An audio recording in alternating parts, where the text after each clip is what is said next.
in Pisces. So I'm a Pisces. Most people already know that. But Mars in Pisces, it's a little different. It's a little different. Everything is different where it's different where it's placed, but certain things, just little tweaks, can have the same qualities. But majority of the time it's different, completely different. So Mars in Pisces tend to have low sex drives. The women tend to have sex drives like Mars in Taurus women. Go back in Mars and Taurus and look. Lazy in bed or fickle, paranoia around sex can be a big deal. Yeah, I'm not sure why, but maybe because it's just a softer sign. It's already a timid sign. Pisces can be in a very, secluded, and so, but that is possibly why they could be very paranoid around it. Can be abstinent for a long time, very very abstinent, prone to celibacy, very much so. Sex has to be like just right for them to be in it. They love to role play. Pisces is also the sign of like, what's the sign of like makeup, especially Neptune and Pisces. Makeup, that old drag and like costumes and cosplay and stuff like that. That's all Pisces. Like those ladies that you see on the internet doing all the costume makeup and stuff like that, they could more than likely have Mars in Pisces, or some Neptune in Pisces, or some planets that are aspecting Neptune in the right way, like, or to have some 12th house stuff going on. That beauty world, Pisces rules that as well. That whole prom queen, beauty queen type of thing, that's Pisces as well.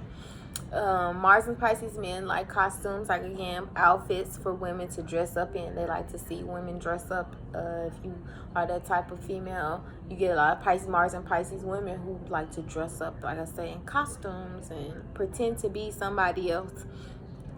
And that goes back to that whole fantasy world and that whole in their head, that dream.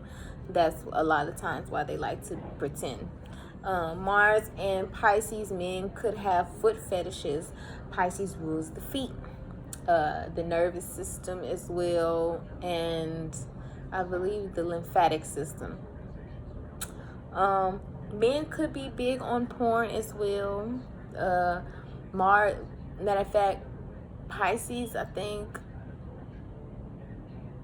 Okay, that's what it was. Mars and Pisces in the 8th house can create a hyposexual person.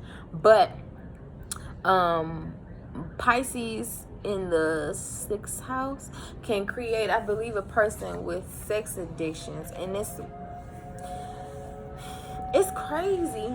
And I'm gonna do some more research. Yeah, possibly produce a sex addict. Mars in the 6th house can Pisces with Mars in the 6th house can possibly produce a sex addict.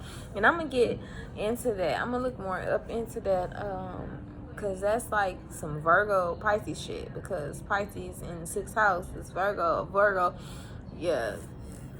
And Virgo, it's a lot about Virgo people are unknown to, because it's not a sign that's looked at as, over the top or overly sexual, but it's dark, and Virgo can get dark and very deep. Virgo is also the sign of the witch. I believe that, but another talk for another day. It's like I say, being with Pisces Mars, it's like opening Pandora's box when you have Mars and Pisces in the 8th house. You could go years really like never knowing what sex is, like, to do it, and like as soon as you find out, it's like you're never the same. And that's why it can be overwhelming in the 8th house as well. It can be over consuming, over just taken, and that's that also. Overly consumed, that's Scorpio. It can be like a parasite. It can overly consume you, and it can like turn them out. Sex act in general, it don't matter what sex act, it can turn a Mars and Pisces out more than anyone else, and then they be out here freak flagging. I'm talking about whole sorry to sign of prostitution. So it's a delicate place to have Mars and Pisces. Have Mars. It's a very delicate place. It could be hit or miss.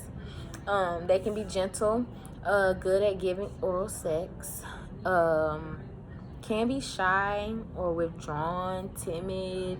They can relate to Mars and Libra when having a difficult time expressing their anger, because like it's a water sign, so a lot of the emotions that Mars wants to push out and be forceful and be angry is watered down and pacified. So, it can make that Mars sign, docile. And they can be easily dominated by others too, and taken advantage of and used, because they're not the very most aggressive people. Maybe in denial of physical pleasure. Like, they might not feel like they need physical pleasure, or they feel like as long as, they may not just feel like they need, I guess, sexual contact or sexual interaction. And unfortunately, sexual act is a part of life, so it's something that you need to a certain degree.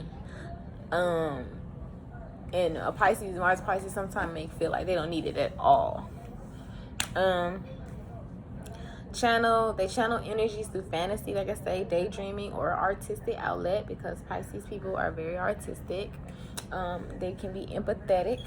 They like to be the underdog because they look at it as a reward. They use that whole sympathetic, oh, woe is me. They have that type of personality, so sometimes they enjoy being the underdog and they use it to their advantage to get over on people. That whole, Eeyore effect. They can be too self-involved, and that goes back with their own problems. Very self-involved with their own problems, and like I say, that goes back to them being that whole woe is me, underdog, oh, Eeyore, I'm always sad, oh, it's something always happening to me type personality.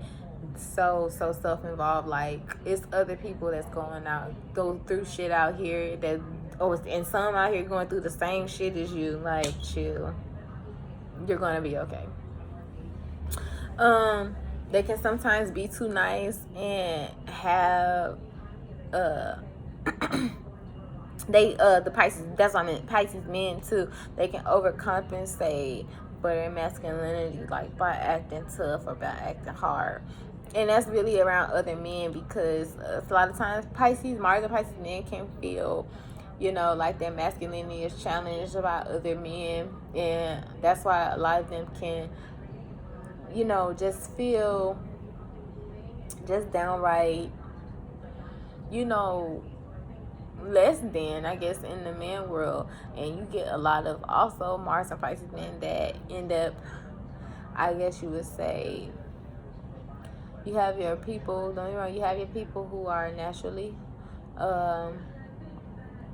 LGBTQ, and then you have your people who are full of shit, and they use it as a crutch because they don't know how to just speak up and say that, okay, I like women, but I'm a fucking wimp, and I feel like I'm less than these men, and and get counseling or talk to somebody. But instead they'll cop out and try to be in another community where they know they don't belong, and the people of the community can clearly see, like, no sis, you don't fucking belong over here. You don't even like us. Like, you like fish, okay? Go over there. Why are you even here trying to pretend? Because you have pretenders too who pretend to be gay. And that is like crazy, like, because they are that weak that they don't know where to put themselves or categorize themselves. And sometimes you don't even have to categorize yourself, but learn how to know and speak up for yourself and be yourself if you don't want to put yourself in a group.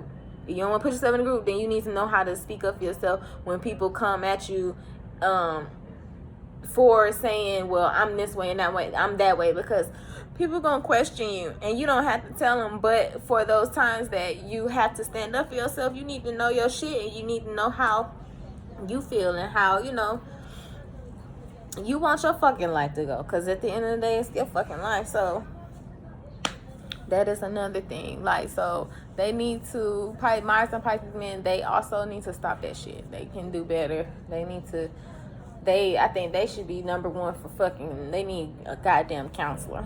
But that's Mars and Pisces. Mars and Pisces men. Y'all are, like I said, y'all are very great men and very gentlemen and stuff like that. But on the other end, on the darker end, they can definitely have their fair share of fucking issues. They can be also very heavy drinkers. Pisces people in general are the sign of like intoxicants and hallucinations. That 12th house deals with that. So a lot of times and escapism. So they use that outlet, like alcohol or weed smoking or stuff like that. Most Pisces in general use it as an outlet, or some people use it, some of them use it as a creative outlet for them to be able to do creative shit, and then some of them also do it to escape from their daily issues, which they need to fucking deal with. But that's Mars and Pisces. Y'all gotta be better, Pisces. I'm always rooting for my Pisces because I'm a Pisces, and I know as being a fucking Pisces, it can be very, very hard. A lot of people don't understand, and only other Pisces do. So we, you know, Mars and Pisces, Sun, Moon, Rising, Venus, we just all gotta do much, much better and show these niggas who we really is, because I don't give a damn. We are the end of the goddamn snake's tail. We are the connection. We are the infinite. Where you have Aries is the baby. We are back to God. We are God. Pisces in the zodiac would be considered God, because you come from the beginning, the baby, all the way to the end at the 12th sign to go back to God. So that's another thing. Pisces too, we can have that martyr syndrome. We can have that God complex, because we're the last sign. So we'll feel like we're the omega, we're the mighty, and we're not. But we can have that complex. But like, I just want y'all to also think about that, to make sure you remind yourself, be great, and fuck these folks, be great, because that's all that matters.